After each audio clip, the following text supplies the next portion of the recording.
আজ আমি তোমাদের পুর ভরা মশলাদার পটলের চপ বানিয়ে দেখাবো। তাহলে চলো পটলের চপ বানাতে আমাদের কি কি লাগছে তোমাদেরকে আগে দেখিয়ে দেই। এখানে আমি পটল নিয়েছি কতগুলো, আর নিয়েছি সাদা তেল, ডালের বেসন, চাউলের গুঁড়া, আটা, একটা ডিম ভেঙে নিয়েছি, কিছুটা পেঁয়াজ কুচি করে নিয়েছি, আর নিয়েছি লবণ, হলুদ গুঁড়া, কাঁচা লঙ্কা কুচি করে নিয়েছি, ঝালের গুঁড়া, আর অল্প একটু নিয়েছি চিনি। এখানে আছে একটু গোটা জিরে আর একটু গোটা কালো জিরে, আর এখানে ধনিয়া গুঁড়া, জিরে গুঁড়া আর গরম মশলা গুঁড়া একসাথে করা আছে। এখন আমি এই পটলগুলোকে সুন্দর করে ছিলে কেটে নেব। তারপর তোমাদেরকে দেখাচ্ছি আমি কি করে ওগুলো কেটে নিলাম। এই দেখো আমি পটলগুলো কিভাবে ছিলে নিয়েছি। তোমরা দেখে নিশ্চয়ই বুঝতে পারছো যে আমি একটু একটু করে খোসা রেখেছি আর একটু একটু করে ফেলে দিয়েছি। আর আমি দেখো এক পাশটা একটু বেশি কেটে নিয়েছি আর এক পাশটা কাটিনি, শুধু খোসাটা ছাড়াতে যেটুকু ছাড়ানো হয়েছে তাই। এছাড়া আর আমি কিন্তু বাড়তি কাটিনি, কারণ আমি এই পাশটা থেকে আমি ভিতরে যেগুলো আছে পটলের সেগুলো বের করে নেব। দেখো কি করে আমি বের করি। আমি একটা চামচের সাহায্যে আস্তে আস্তে ভেতর থেকে এগুলো বের করে একটা পাত্রে নিয়ে নেব। এভাবে ঘুরিয়ে ঘুরিয়ে ভেতর থেকে এর যে বিচি আছে আরও কিছু আছে এগুলো বের করে নেব আমি।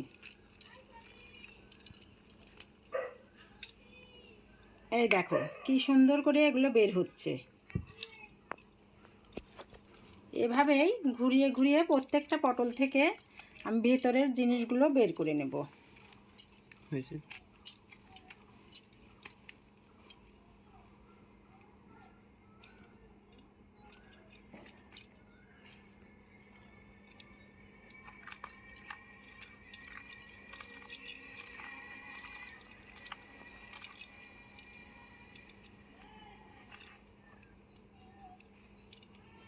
এই দেখো তোমাদেরকে দেখিয়ে দেই কিভাবে আমি বের করলাম।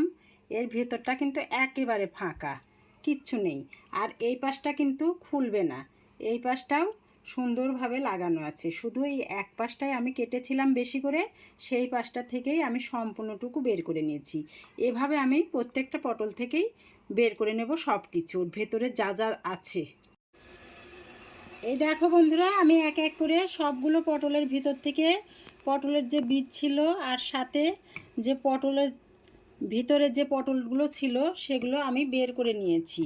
এই দেখো আমি একটা বাটিতে ওগুলো বের করে নিয়েছি। আর এগুলো কিন্তু আমি ফেলে দেব না, কারণ এগুলো দিয়ে আমি একটু এর মধ্যে আলু কুচি করে দেব, একটু পেঁয়াজ কুচি দিয়ে, একটু কাঁচা লঙ্কা কুচি দিয়ে, একটু কালো জিরে ফোড়ন দিয়ে রাত্রের জন্য একটা ভাজা করে নেব। খুব ভালো লাগবে ভাত দিয়ে খেতে এটা।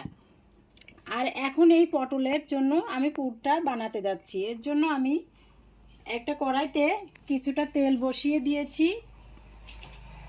ওই তেলের মধ্যেই প্রথমে দিলাম কাঁচা লঙ্কাগুলো,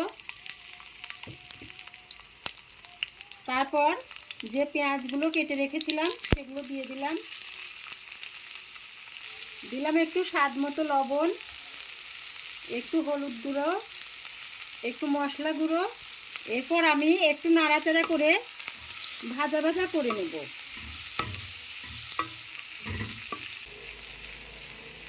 পেঁয়াজটা একটু ভাজা ভাজা হয়ে গেছে। এখন আমি এই পেঁয়াজের মাঝখানে যে একটা ডিম ভেঙে রেখেছিলাম সেটা ঢেলে দেব।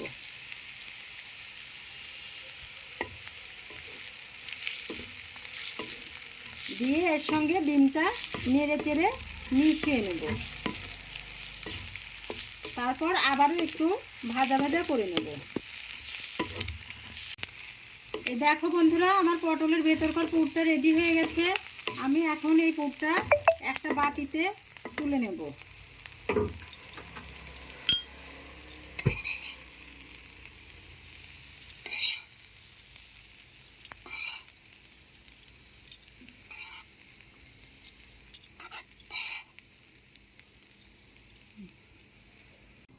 এই দেখো বন্ধুরা, পটলের ভেতরকার পুরটা আমার রেডি হয়ে গেছে।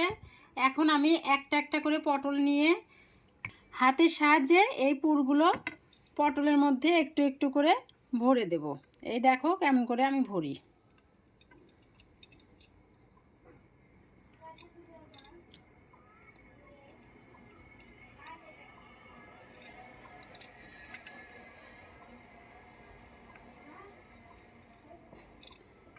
বেশ সুন্দর করে চেপে চেপে ভরবে, যেন পটলের ভেতরটা একটুকু খালি না থাকে।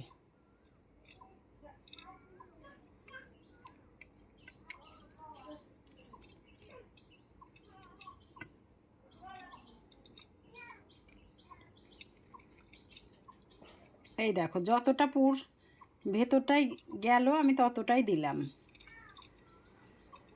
একেবারে পটলটা ভরে গেছে, আর এর মধ্যে পুরটা যাবে না।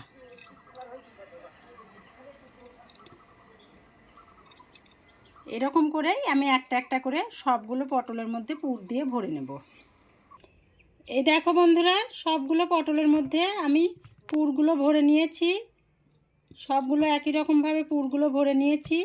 এখন এই পটলগুলোকে চপ বানানোর জন্য আমাকে একটা ব্যাটার বানিয়ে নিতে হবে।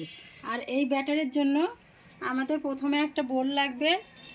তারপর আমি এক এক করে সেই বোলে যা যা লাগবে দিয়ে দেব। প্রথমে দিলাম বেসন, 3 চামচ বেসন দিলাম।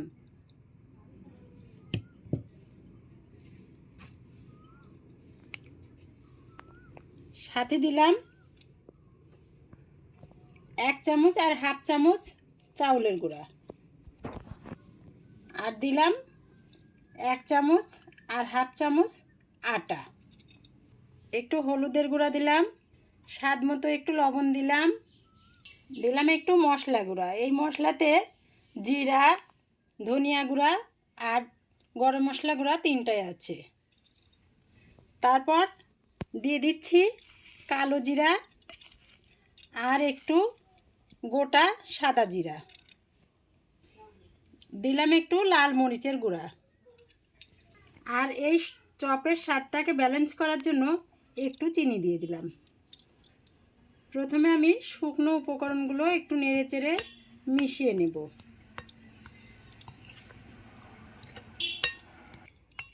আমার এগুলো মিশানো হয়ে গেছে। এখন আমি একটু একটু করে জল দিয়ে একটা ঘন ব্যাটার তৈরি করে নেব।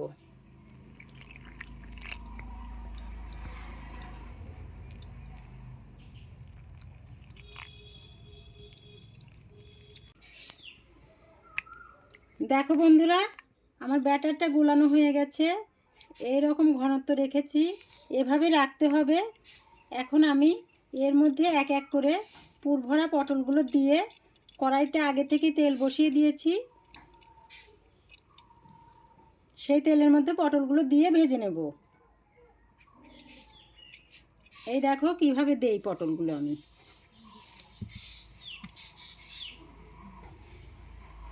এভাবে একটা একটা করে চুবিয়ে নিতে হবে।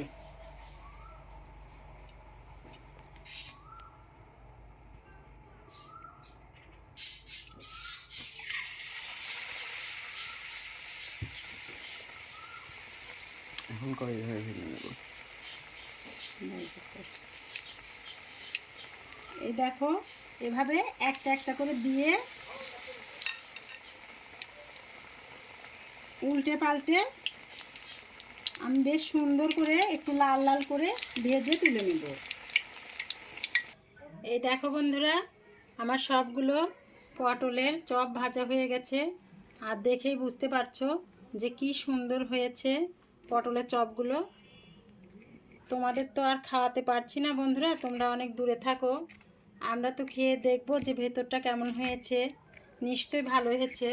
তাই তোমাদেরকে আমি একটা কেটে দেখাবো যে ভেতরটা কতটা সুন্দর হয়েছে। দেখো আমি তোমাদেরকে একটা কেটে দেখাই ভেতরটাও কতটা সুন্দর হয়েছে।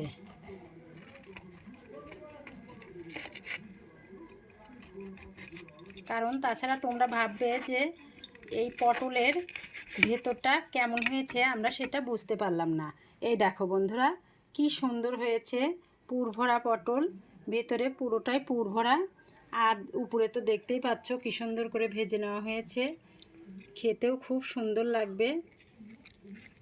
আর আমি এই সন্ধেতে খাওয়ার জন্য সাথে কিছু আমার হাতে তৈরি পাঁপড় ভেজে নিলাম, আর এখানে কয়েকটা পেঁয়াজু ভেজে নিলাম।